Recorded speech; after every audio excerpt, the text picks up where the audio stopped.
I'm going to talk about Koopman theory for partial differential equations. This is some new work by myself. I'm Nathan Kutz, along with Josh Proctor, who is at the Institute for Disease Modeling here in Bellevue, Washington, and Steve Brunton, who is in the mechanical engineering at the University of Washington.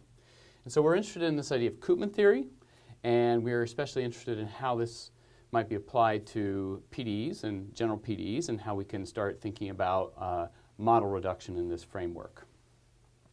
So I want to first talk about this idea of dimensionality reduction, in part because it's partly what we can get after with this Koopman operator. And I'd like to introduce sort of this concept through some applications. And here's one in particular that's interesting, which is basically recordings on a locust antennal lobe. So you stick probes inside of this antennal lobe, and you take recordings, and what they record are spike trains that are active on this antennal lobe due to stimulation.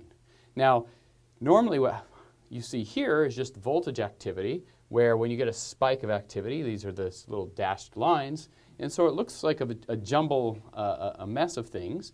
But when you take this and you convert it into a firing rate activity, instead of just looking at the spike, look at the actual activity rate, and then do something like an SVD, or principal components, which are really the same thing, you find that in some representation in PCA space that all of this dynamics is actually evolving on a three-dimensional manifold.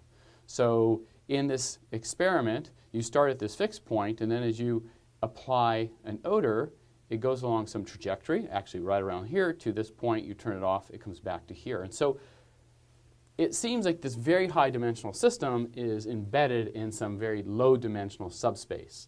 And what Koopman theory is really trying to get at is, how do I find these subspaces? And this is one example to show you that this is sort of a realistic thing to do in a lot of systems.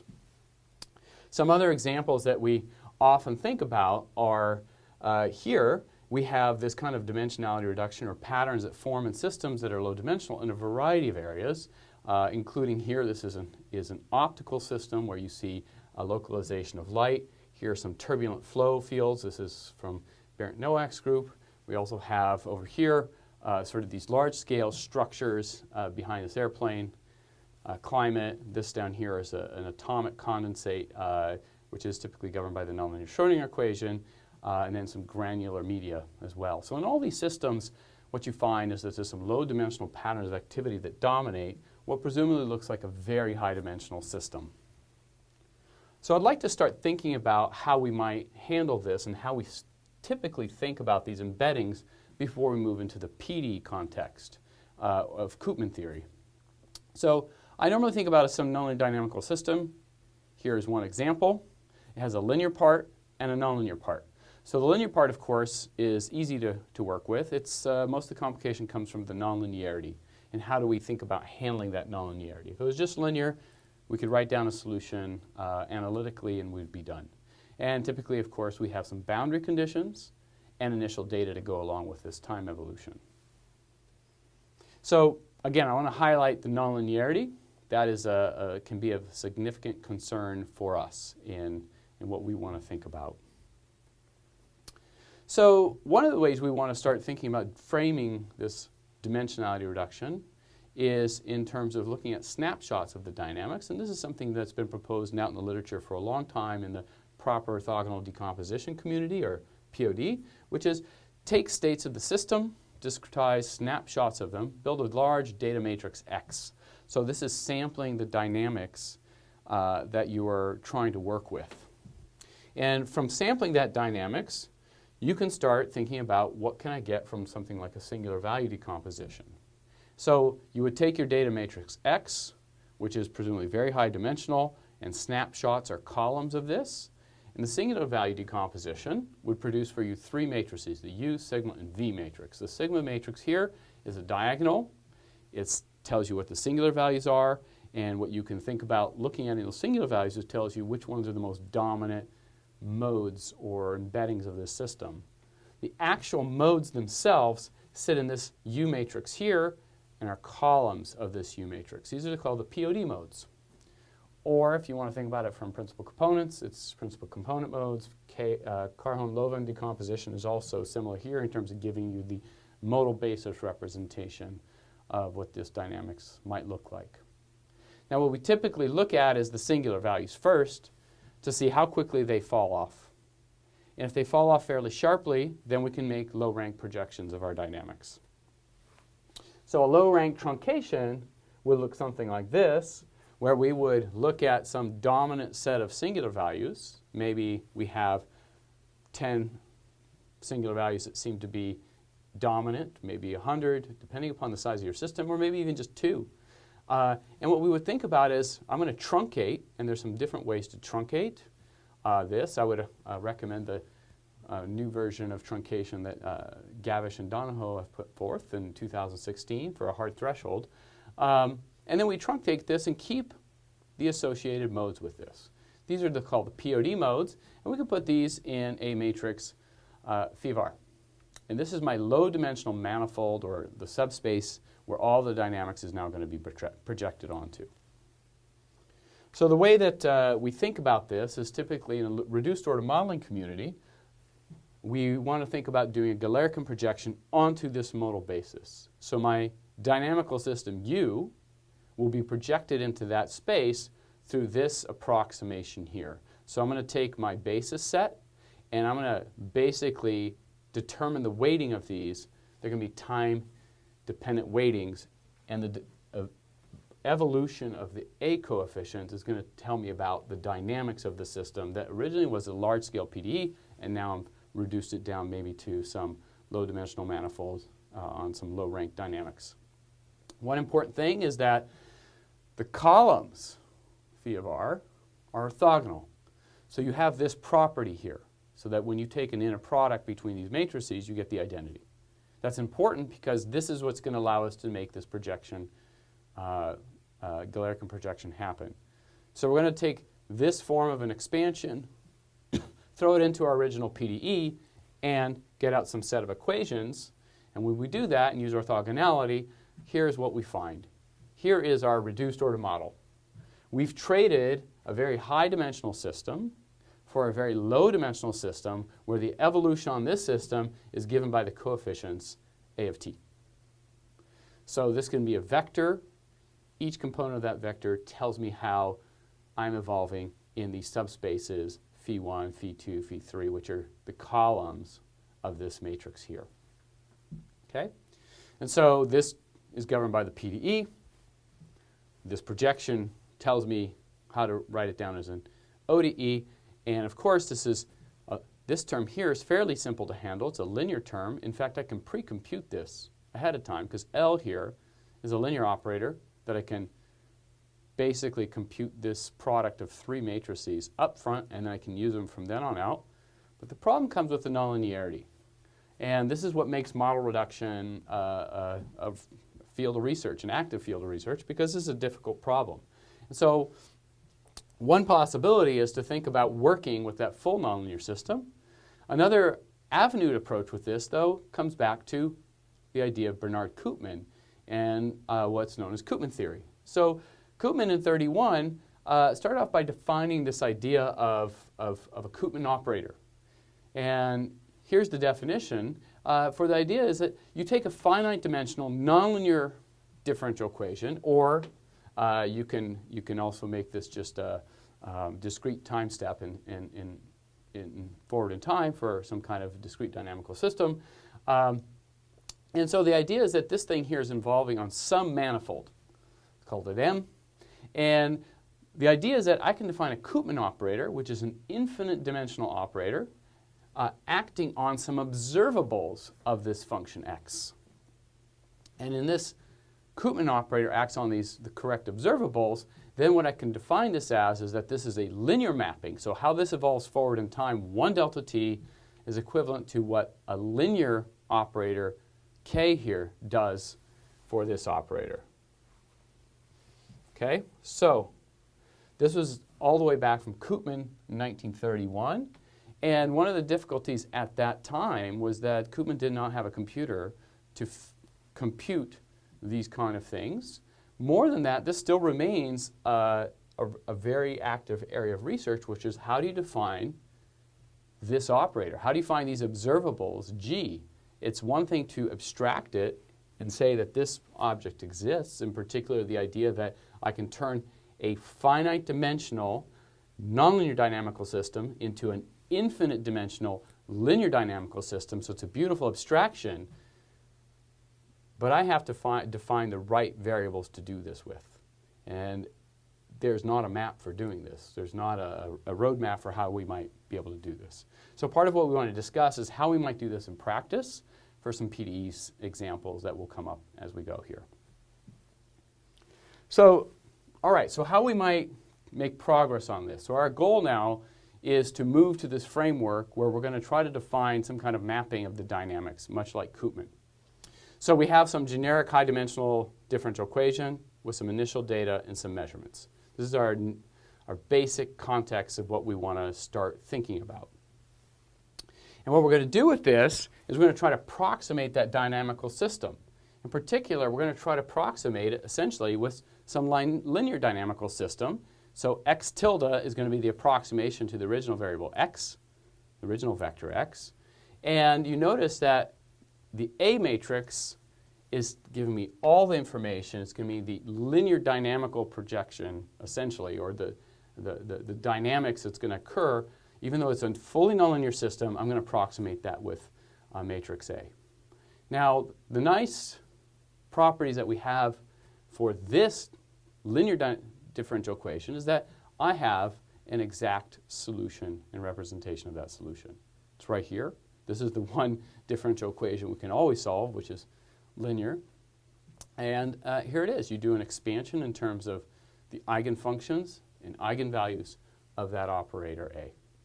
Okay? So one way to think about this is we have to figure out how to do a least square regression to that dynamical system so that we can, in fact, get some good approximation where the actual dynamics x and my approximation x tilde is very small.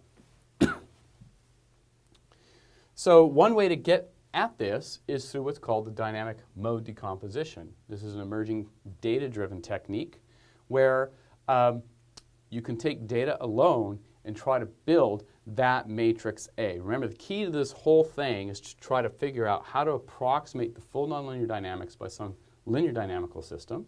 And one way to do that is through the dynamic mode decomposition. So the way this works is you take your data, you collect snapshots of it. Let's call them x1 through x of m. Advance all these data snapshots delta t to the future so that x1 goes to x1 prime, x2 goes to x2 prime, and so forth.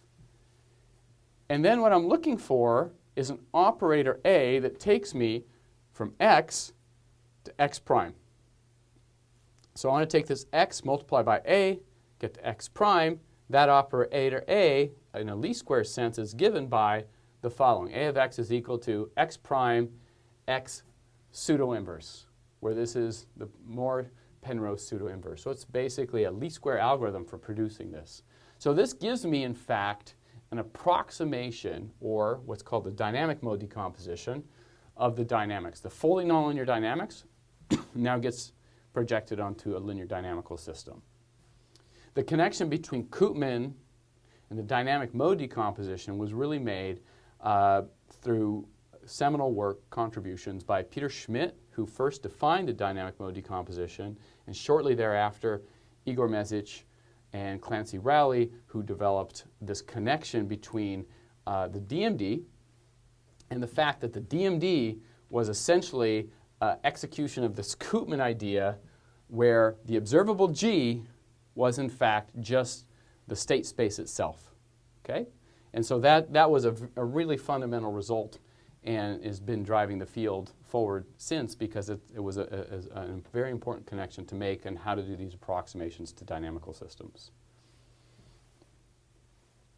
All right, but let's talk about the idea of Koopman versus DMD. And really, this all comes down to the idea of observables. So the way we think about this, and here's a figure, and this figure comes from a forthcoming book from SIAM. Here's the reference. It will appear later in the fall. And what we've tried to illustrate here is this process of what a Koopman operator is trying to do versus what DMD is trying to do. So we're going to take measurements of some nonlinear dynamical system. Could be either continuous time or discrete time. Either one, doesn't matter. We take measurements of that system, and we can construct data matrices x and x prime. So in other words, I take snapshots of the system, and as I advance it, delta t into the future, I take snapshots once again. So I can see how the whole system moved forward a delta t. Okay? Now there's two paths to go forward with at this point. One path is the DMD pathway, which is you simply take these data matrices, and those are your observables. So whatever state space you are measuring, you're going to do DMD analysis on those. And this is exactly towards the DMD algorithm producing the matrix A, which is x prime x pseudo inverse. And this gives you this DMD model, which is the matrix A that gives you the best linear, least square fit dynamical system for the data measurements you have. The Koopman is almost the same except for one key difference, which is what you do is you don't work with the x directly, you work with observables. So these g of x. This goes right back to the idea of Koopman, which said if I define some observables of my state space, then I'm going to work with those. And so now let's call those matrices y and y prime.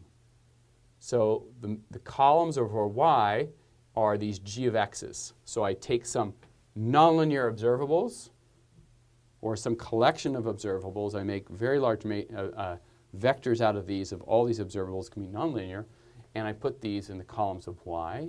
But once I have these, now I do the DMD algorithm on these columns of observables. So now I get this matrix A of y, which tells me how I go from y to y prime, how I advance the system one delta t into the future. And now I have this model, the K, the Koopman operator, which tells me how I project the observables one step into the future.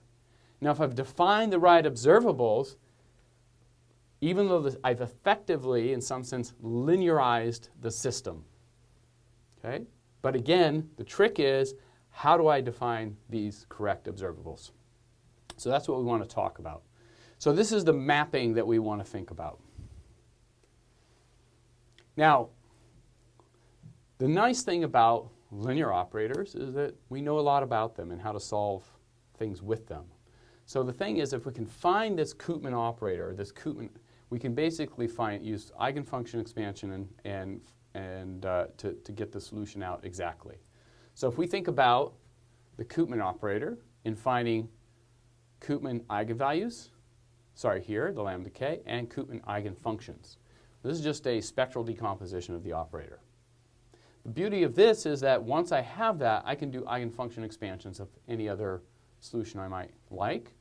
In fact, I can think about taking this observable g of x, which might be a bunch of different types of observables that are functions of x, and I can do an eigenfunction expansion represented in these eigenfunction modes. And the v of k, which are the coefficients or the weightings of each of the eigenfunctions, is called the Koopman mode. It tells me how much of each eigenfunction I need. And that's a nice representation of the solution. And then the main thing that you get out of this is the time evolution now is trivial. Remember that the Koopman operator advances the solution 1 delta t into the future, or this is your linear mapping of the dynamics. And so if this operator hits this observable g of x, you can bring this out. You can do this eigenfunction expansion here, bring the Koopman operator inside. It has this eigenvalue property. And so time evolution is equivalent to simple multiplication by the Koopman eigenvalue. Okay? So this is the beauty of once you can get it into this framework, it's a linear theory, which we know very well, and we can make a lot of use of. Still doesn't get us around the question of how to define these observables. But if we could do it, we're in good shape. And just as a reminder, this is exactly how we're going to construct this Koopman operator, essentially, or an approximation to the Koopman operator. So we're going to take snapshots not of the state space, but snapshots of the observables of the state space, and 1 delta t into the future. By the way, I should make one comment, which is this is a generic algorithm that says take each one of these observables, move it delta t into the future. But oftentimes you're sampling on a uniform grid in time, which x1 prime is x2. So g of x1, this is delta t into the future, delta t into the future. So when we go from y to y prime, this is actually gx2, gx3, and so forth. So just keep that in mind, that in practice, although we don't have to have even sampling in time, which this doesn't require, if we had even sampling in time, these two matrices are connected through this one here. You just take off the first one, shift everything over, and that's your mapping. And what the DMD algorithm tells you exactly how to construct the flow, the linear best fit, least square fit linear flow field of this thing, which is given by here, AY, which is Y prime, Y pseudo inverse. So here is sort of this representation of this picture, which is we have a manifold M. It's some nonlinear surface on which the dynamics is evolving. And I've tried to draw some trajectory here. And so, we have some local coordinate system. This is a strongly nonlinear system. And so what DMD does is it basically gives you some kind of linear embedding in this thing. Okay, so it gives you least square fit linear dynamics. But what the Koopman operator sort of is effectively doing is taking this thing, by defining the right observables, G, you're taking this whole nonlinear manifold and flattening it out. And now everything effectively is linear over here. Now, it is very unlikely, except for some small number of cases, that where you might be able to find an exact linear embedding. So take your nonlinear dynamics directly to a linear embedding. Exactly. There's going to be very few PDEs that are going to allow you to do this. One viewpoint that we are taking is that actually it's maybe not what you can practically do. What you can really practically do, however, is thinking about, can I take my strongly nonlinear dynamics on some nonlinear manifold and make it weakly nonlinear? Once you get it to be weakly nonlinear, then you can use things like perturbation theory to kind of get corrections to your dynamics and so forth. And we know a lot about how to use perturbation theory, where we don't know how to really do things on fully nonlinear manifolds very well. So that's one perspective of how you might be able to use the Koopman theory, which is if I can figure out how to basically flatten out these nonlinear manifolds, make them weakly nonlinear, then I can make more progress analytically or computationally. So let me give you an example. I'm going to start off with Berger's equation, because this is an example where we can work out everything out explicitly. So Berger's equation, it's a nice equation. You start off basically with these terms here.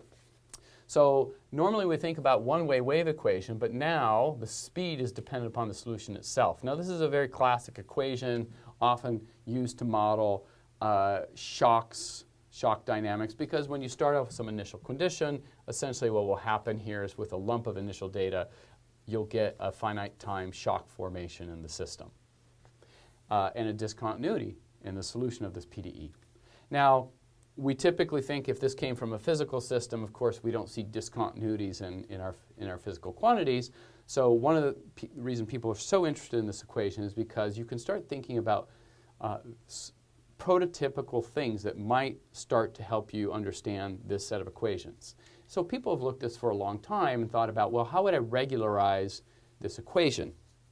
So, and start adding in higher order derivative terms that would prevent this finite time blow up and discontinuities in the solutions. Well, one of the classic ways to do this is through diffusive regularization.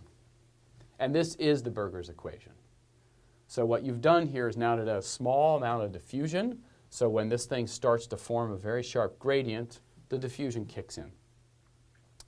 Okay? You could have done other things. And in fact, this produces three canonical equations that are all very interesting. One being you could regularize this with third order dispersion. So now instead of having diffusive regularization, you would have dispersive regularization. And instead of a discontinuous shock, what you find is high amplitude oscillations form where the shock would normally form. You get these high frequency oscillations. One other example that I think is very interesting is that if people looked at again in regularizing this is by taking a backwards diffusion term but regularizing that with fourth order dispersion. And in that case you produce the Koopman-Shevchinski equation, which has a lot of very interesting dynamics as well. So these are just three regularizations of this hyperbolic system that generates shocks. And probably the most famous of them is the Berger's equation, which is the diffusive regularization. So let's talk a little bit more about this one, because one of the reasons people are so interested in it and why it's such a classic problem is that, in fact, we can solve it exactly. It's one of the few nonlinear PDEs where we can solve it exactly. And originally it's written down in 49 and 50 as a model for turbulence. And shortly thereafter came the Kohl-Hopf transformation. And the Kohl-Hopf transformation basically posited the following. He said, let's transform the following variables.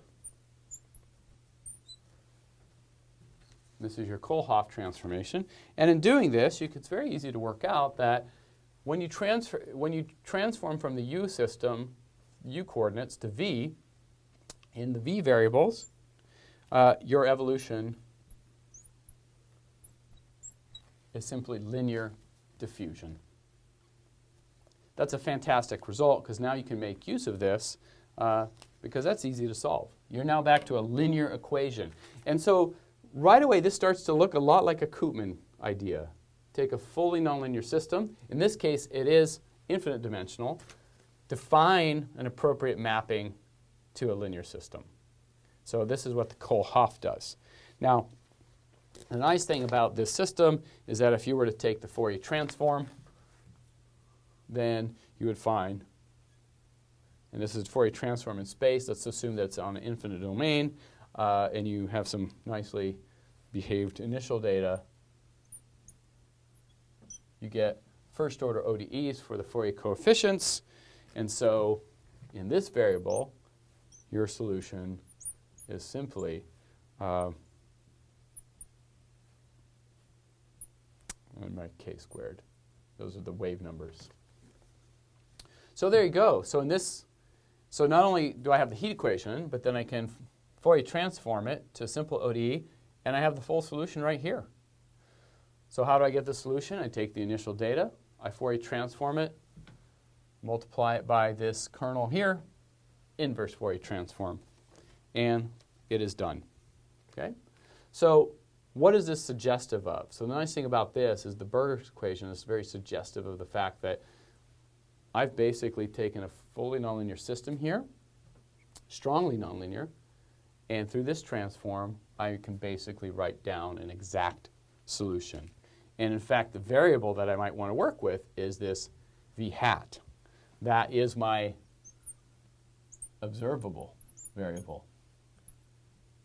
So when we talk about this from the perspective of Koopman, this is kind of what we're talking about, is how do I define an observable where I can linearize the dynamics? And here, in this case for Koopman, this would be that observable. And now this thing is trivial in that space where your Koopman operator is equal to that. Okay, so classic problem of mathematical physics, Berger's equation.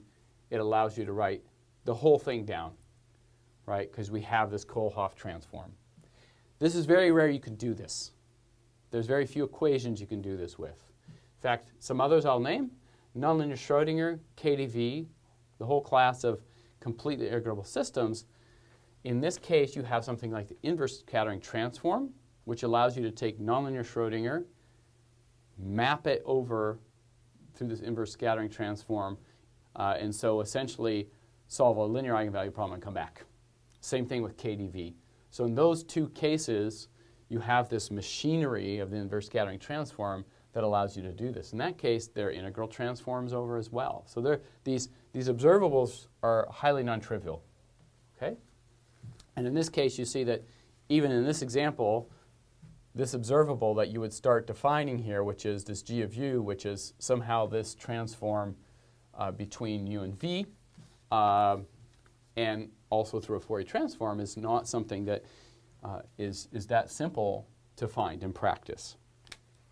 So that is the example of KdV. Let me just show you some pictures of what this KdV evolution looks like so you can have an idea of the full nonlinear evolution this thing is undergoing, and also what the DMD approximation looks like. So you can still use a DMD approximation on the original variable U, or if you could figure it out that there's a better choice of variables, which is this V variable, then you can improve your approximation significantly.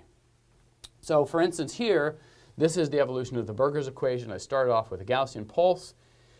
It starts to basically move over. It's propagating. It forms a sharp front on one end, and it's diffusing as well as it goes. So this is the full solution. This is a DMD approximation to that solution using quite a number of modes to compute that approximation.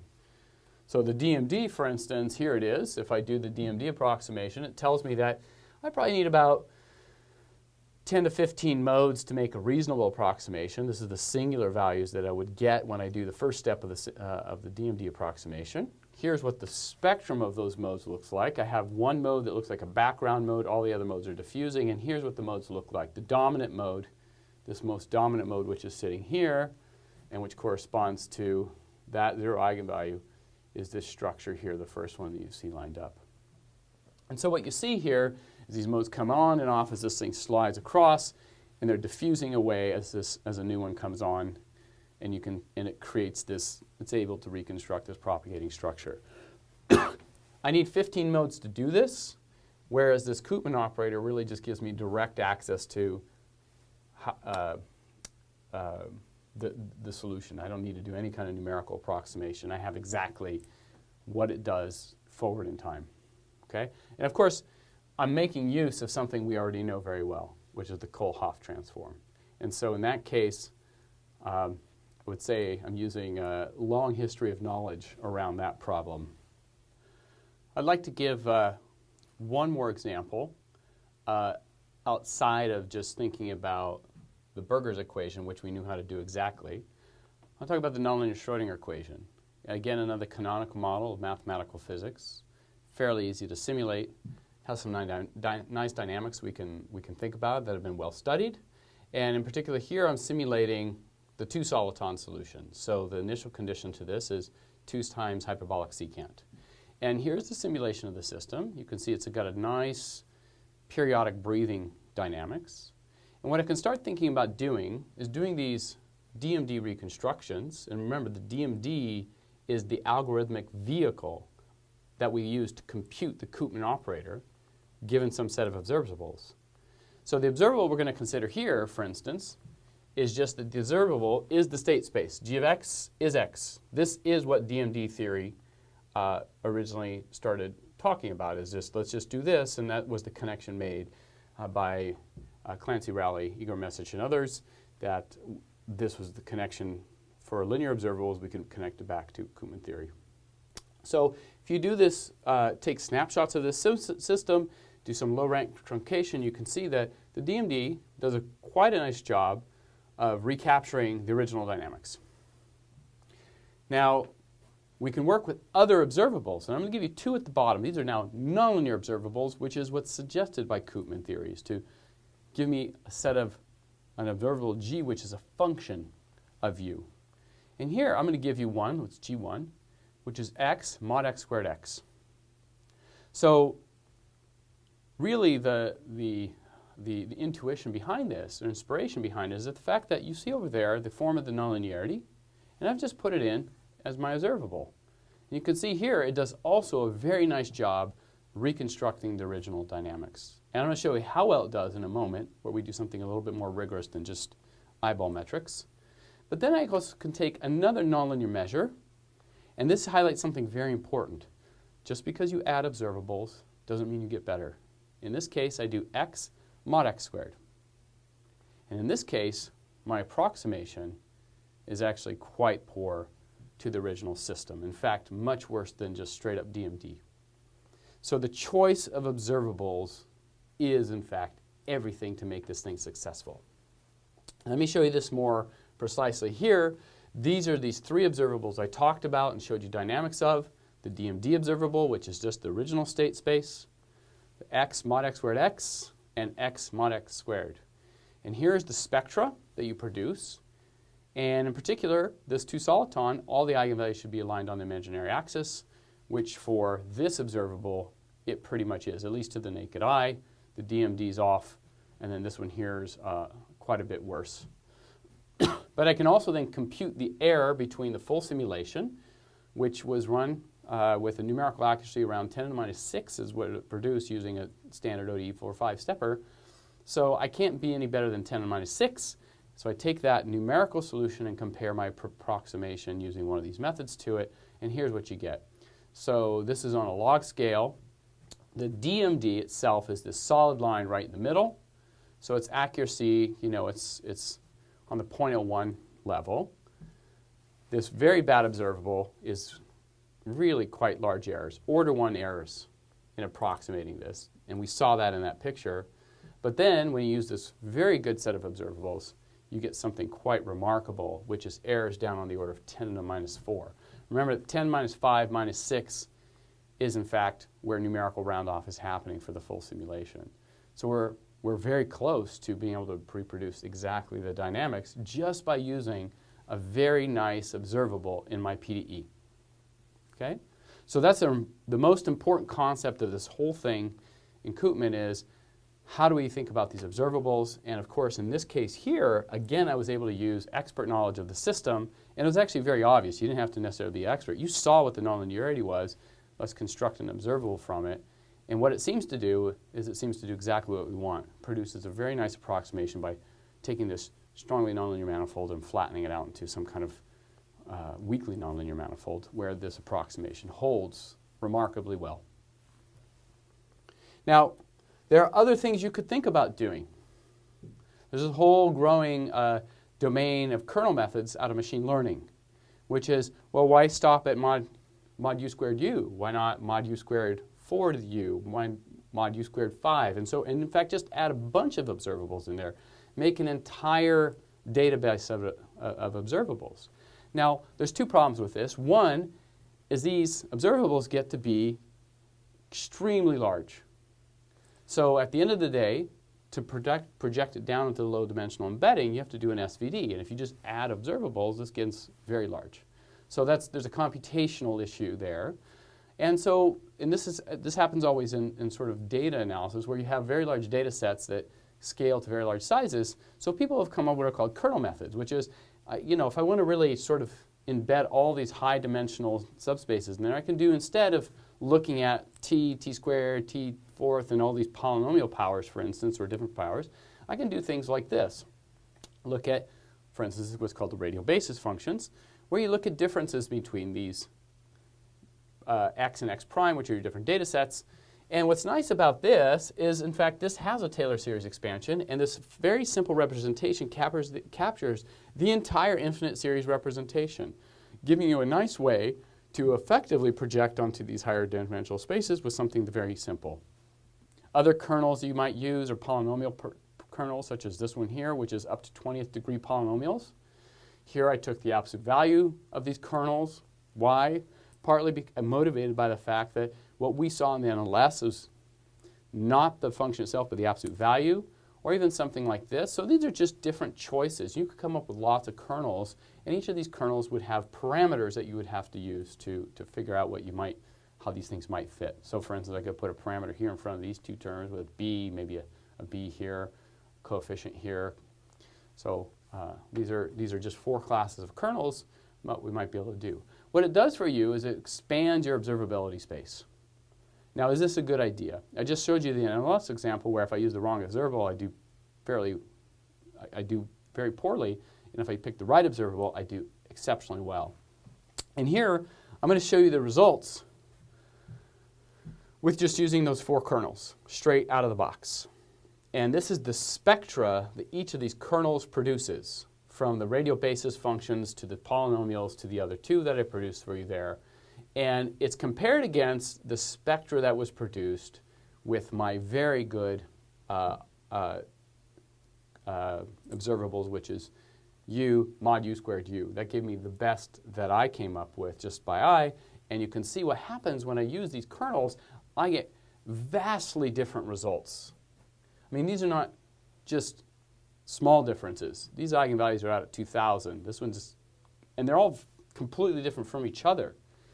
So if you're not careful with using things like kernel tricks are going to take a lot of fitting and a lot of optimization and a lot of checking on the back ends to make sure you're not overfitting, right? So you're going to have to do essentially tests around how to best do this without overfitting, because the fact is that kernel methods, just blind out of the box, seem to be very poor choices for observables. It's not to say you can't make them work, but it would take a great deal of effort. So just generic blind application is a bad idea.